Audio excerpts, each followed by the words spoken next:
Ça, c'est mon frère. Il a reçu une balle dans le cœur. Ça, c'est mon petit-neveu. C'est un adolescent à l'université, première année. Mon autre frère, prof d'anglais. Ça, c'est ma mère. Lui, le terroriste, les milices, il a tué. Ça vient de mon village en Syrie, au nord-ouest de la Syrie. Vous avez rencontré Madame Miyada. Tout à fait. C'est la fille de Ayman.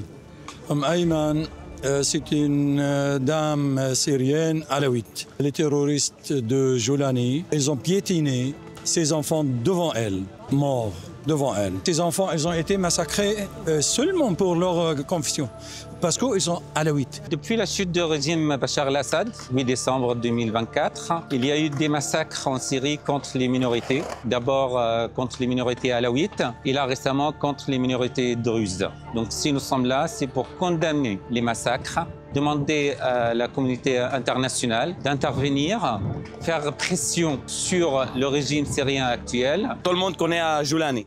C'est un terroriste. L'histoire de lui, c'est pas bien pour France qui reçoit un terrorisme comme Joulani. Pour vous, on reçoit un terroriste aujourd'hui à l'Élysée. Bien sûr, c'est un terroriste. La communauté druze, on est une branche qui est normalement de l'islam, mais qui n'est pas considérée par les sunnites, par l'islam, parce qu'on est assez différents. Ce qui se passe en ce moment en Syrie, c'est un problème de religion. Le président Ahmed al-Shara est sunnite et considère que toutes les personnes qui ne sont pas sunnites ou qui ne partagent pas ces idéologies ne peuvent pas être syriens et doivent être rayés de la Syrie. Qu'on soit druze, sunnite, alaouite, chrétien, juif, n'importe quoi, on est tous syriens et on est fiers de l'être. Voilà, je vous présente les noms des kidnappés ou les disparus de Souaïda, à peu près 50 personnes.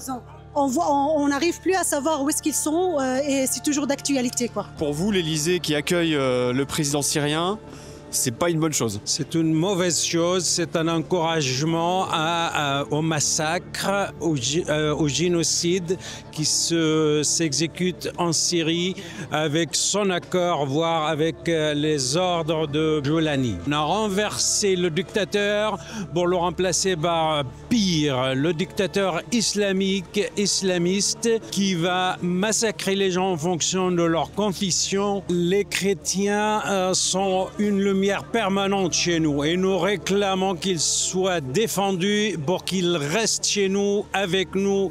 Ils sont nos frères.